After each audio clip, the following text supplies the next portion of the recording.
Hello guys, welcome welcome back to civil engineering study. तो आज से अपने जो कन्वेंशनल क्वेश्चन की प्रैक्टिस इस चैनल पर शुरू कर रहे हैं। ठीक है। तो इसके तहत मैं आपको जो भी इम्पोर्टेंट कन्वेंशनल क्वेश्चन है वो सारे के सारे इसमें सॉल्व कराऊंगा। ठीक है। तो अपना जो कन्वेंशनल क्वेश्चन सॉल्व करने का पैटर्न क्या रहेगा?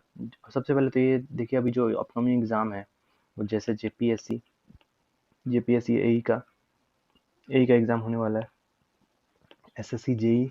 ठीक है, एसएससी जेई का एग्ज़ाम अभी प्री है। अगर प्री का एग्ज़ाम हो जाता है तो मेंस का एग्ज़ाम में आपका ज़्यादा टाइम नहीं लगाएगा वो। तो इस वजह से अब जैसे अब लास्ट बार भी देखा होगा आपने, मैक्सिमम 2 मंथ का टाइम मिला था। तो अभी आपको क्या करना है कि एसएससी जेई के प्री के साथ साथ मेंस का भी तैयारी करना है साथ में, ताकि आपको किसी भी तरह की दिक्कत ना आए जब मेंस, क्योंकि वो बहुत ज़्यादा कम टाइम मिलता है उस टाइम। ठीक है। तो अगर आप थोड़ा बहुत भी अगर साथ साथ में इसकी प्रिपरेशन करते रहोगे तो ज़्यादा बर्डन नहीं होगा। ठीक है। तो जेपीएससी का हो गया, एसएससी जेई का हो गया, और बहुत सारे और जो कन्वेंशनल बेस्ड एग्ज़ाम जो जितने भी हैं वो सारे के सारे एग्ज़ाम्स के लिए ये आपका जो लेक्चर है, ये पूरी सीरीज कन्वेंशनल की वो इम्पोर्टेंट होने वाली है बहुत ज़्यादा। तो इसके मैं सबसे पहले बेसिक चीज़ बता देता हूँ मैं आपको कैसे कवर करवाऊँगा। ठीक है। बेसिक चीज़ ऐसे है कि जैसे अभी मैं हाइड्रोलॉजी शुरू कर रहा हूँ।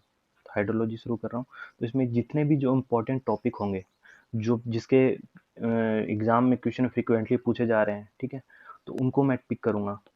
एटलीस्ट एटलीस्ट ये समझ लो कि कुछ भी नहीं छूटेगा। ठीक है।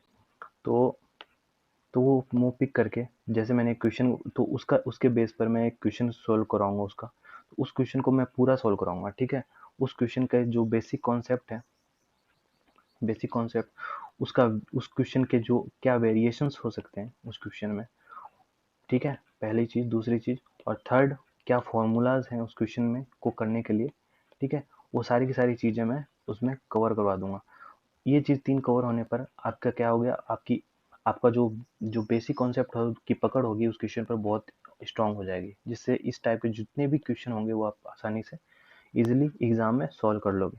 बस मेन चीज़ ये है कि आपको प्रैक्टिस करती रहनी, मतलब practice must necessary. Okay. Practice के बिना कुछ नहीं पॉसिबल। इस वजह से आपको क्या करना है कि क्वेश्चन जब सॉल्व, जैसे मैं ये सॉल्व करा दूं, तो आपको क्या करना है, उस क्वेश्चन की प्रैक्टिस भी करनी है, ताकि वो आपको एग्ज़ाम टाइम में जितनी ज़्यादा प्रैक्टिस होगी आपको एग्ज़ाम में, वो इतना जल्दी क्वेश्चन सॉल्व होगा। ठीक है। तो सबसे पहले आज जो मैं टॉपिक चूज़ किया है मैंने, वो है हाइड्रोलॉजी का पहला टॉपिक। वो क्वेश्चन में अपने जनरली पूछ लिया जाता है कि optimum number of rain gauge बताओ। Optimum number of rain gauge बताओ। ठीक है।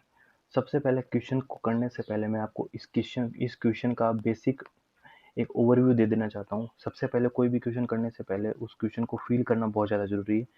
मतलब कि उसके बारे में समझना कि आखिर ये क्वेश्चन चाह क्या रहा है। ठीक है। मतलब रटना नहीं है कि डायरेक्ट क्वेश्चन आया कि हाँ ये फॉर्मूला है, लगा दिया, हो गया बस।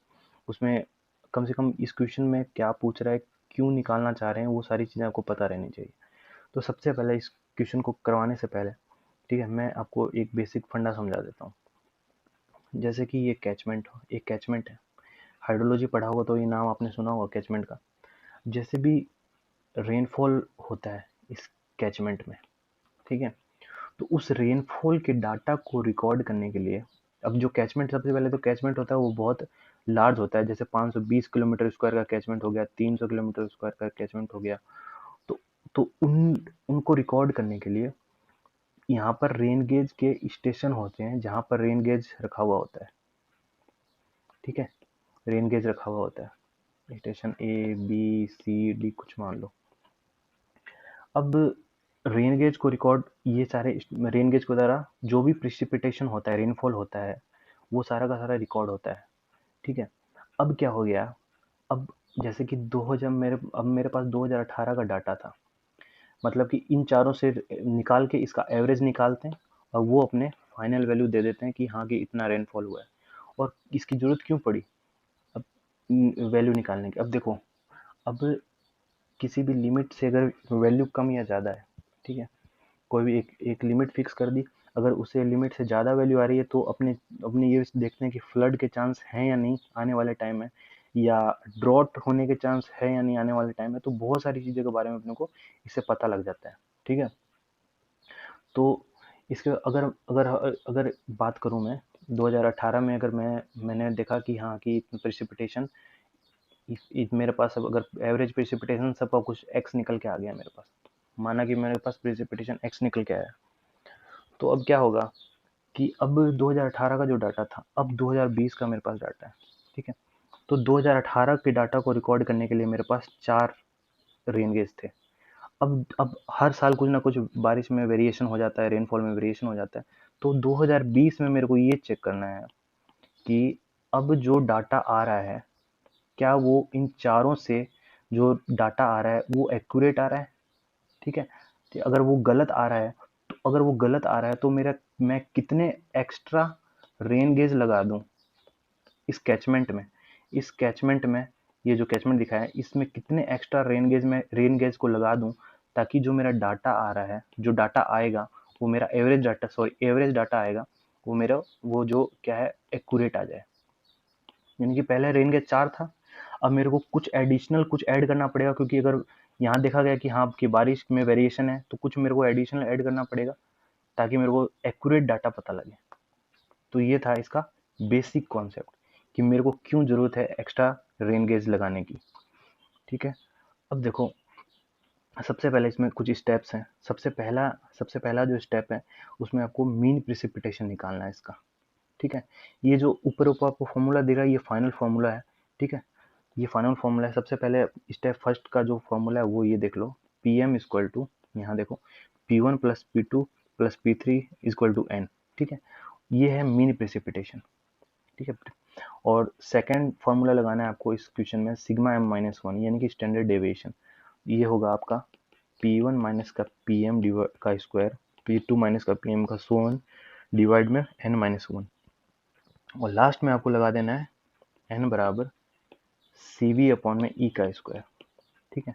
और ये CV जो है, ये CV ये होता है जो दोनों वैल्यू निकली है, इसी से निकल ये इसी का सिग्मा m माइनस 1 डिवाइड में PM, यानी कि स्टैंडर्ड डेविएशन जो यहाँ से निकलेगा और मीन प्रेसिपिटेशन जो यहाँ से निकलेगा, उससे मेरा CV की वैल्यू आएगी, और इस CV की वैल्यू को यहाँ पुट कर दूंगा तो मेरे पास n की वैल्यू आएगी। अब बात रह जाती है E की। E क्या है? ई एक परमिसिबल एरर दे रखा है 10%, यानी कि अगर आप इतना बड़ा कैचमेंट का अगर आप वैल्यू कैलकुलेट कर रहे हो, जैसे कि बहुत बड़ा कैचमेंट का एरिया बहुत ज़्यादा बड़ा है, उसमें अगर 10% एक एरर आ भी जाता है तो वो अकाउंट फॉर कर लिया जाएगा, यानी कि उसमें आपको कोई दिक्कत नहीं है। तो ये एक परमिसिबल एरर दे रखा है इसने कि हाँ 10% तक अगर कोई एरर आ रहा है तो उसमें कोई दिक्कत वाली बात नहीं है, ओके। अब बात कर लेते हैं क्वेश्चन की, क्वेश्चन क्या बोल रहा है, ठीक है। अब देखो क्वेश्चन क्या बोल रहा है, इन ए वाटर शेड, ठीक है, क्वेश्चन दिख रहा होगा, देख लेना। In a water shed for non recording, ठीक है, रिकॉर्डिंग नॉन रिकॉर्डिंग अभी बता दूंगा क्या होगा, ठीक है, एक बार देख लो।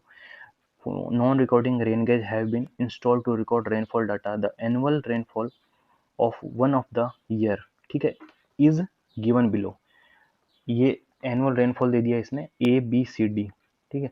अब अज्यूम करो 10% एरर जो जैसे बताया मैंने, और आप फाइंड करो, ठीक है, फाइंड करो optimum number of rain gauge requirement और additional number of rain gauge, ठीक है, कितने additional number of rain gauge, जैसा कि मैंने आपको बताया था, ठीक है। जैसे कि अब मैं इसको भी समझा देता हूँ, जैसे कि ये 4 स्टेशन है ABCD, ठीक है। ए की वैल्यू है 100, बी की है 120, सी की है 140, डी की है सी की 140 और डी की 80, ठीक है, डी की है 80।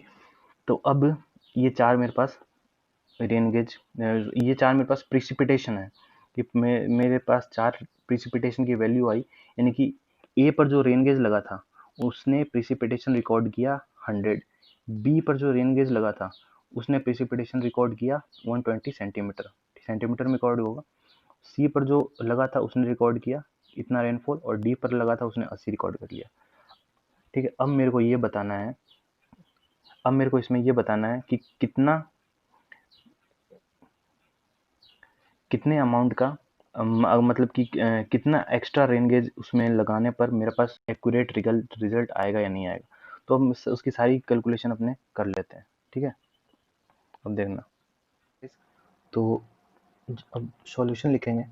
तो सॉल्यूशन लिखते टाइम सबसे पहले आपको जो भी गिवन डाटा है फर्स्ट स्टेप में जो भी गिवन डाटा है वो आप यहाँ पर मेंशन कर देना। तो इसमें जो गिवन डाटा है वो प्रिसिपिटेशन की वैल्यू दे रखी है, प्रिसिपिटेशन की वैल्यू दे रखी है यहाँ पर सारी, P1 P2 P3 P4, तो वो सारी मेंशन कर देना। सेकंड में आप क्या क्या लिख देना, अजम्पशंस। जो भी अजम्पशन अगर क्वेश्चन में बोल रखा है कि ये अजम्पशन मान के आप क्वेश्चन सॉल्व करो कुछ भी, तो आपको यहाँ मेंशन करनी है। यानी कि इसमें बोल रखा है अब कि 10% एरर, तो ई की वैल्यू 10% एक तरह से अजम्पशन ही है, तो इसको आप यहाँ मेंशन कर सकते हो, ठीक है। तो थर्ड स्टेप में आपकी ओवरऑल कैलकुलेशन यहाँ पर थर्ड स्टेप में दिखा लेना, ठीक है। तो अपने कैलकुलेशन करते हैं। तो यहाँ पर सबसे पहले वैल्यू लिख लेते हैं, सबसे मेन प्रिसिपिटेशन निकालना है अपने को, पीएम की वैल्यू निकालनी है। फॉर्मूला आप यहाँ से देख लेना, ठीक है। P1 plus P2 P3 divide by N है, तो 100 plus 120 plus 140 plus 80 divide by 4, ठीक है। टोटल 4 है, 1 2 3 4, तो इसलिए 4 आ गया, ठीक है। इसकी वैल्यू आ जाएगी 440 डिवाइड बाई 4 इक्वल टू 110, ये आ गई। अब मेरे को स्टैंडर्ड डेविएशन निकाल लूँगा मैं, फॉर्मूला आप वहाँ से देख लेना क्या है, P1 माइनस Pm, ये P1 है, ये P2 है, ये P3 है, ये P4 है, ठीक है। और ये मेरे पास Pm है, ठीक है। तो ऐसे मैंने लिख लेना आप, मतलब कि या तो हल्का बहुत, क्योंकि ये पहले वैल्यू अगर आपकी यहाँ लिखी हुई होगी तो जल्दी से आप आसानी से, यानी कि टाइम आपको कैसे भी करके बचाना है। यहाँ पर ये वैल्यू लिखी होगी तो फटाफट आपको यहाँ से देख लेना है, ओके। तो अब P1 माइनस Pm करना है मेरे को, तो P1 कितना है, P1 100, देखो 100 माइनस 110 का स्क्वायर प्लस 120 माइनस 110 का स्क्वायर प्लस 140 माइनस 110 का स्क्वायर प्लस 80 माइनस का 110 का square divide by n minus 1 कितना हो जाएगा, ये पूरे का है रूट 3 हो जाएगा, n माइनस 1 है ना फॉर्मूले में, तो 3 हो जाएगा।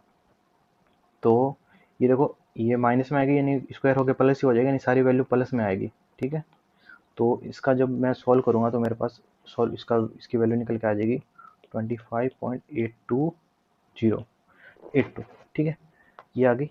अब मेरे को क्या है, ये दोनों वैल्यू से मेरे को क्या निकल के आ जाएगी, सी वी की वैल्यू निकल के आ जाएगी, जिसका फॉर्मूला बता रखा है मैंने, C1m-1 अपॉन में Pm इक्वल टू 100, ओके।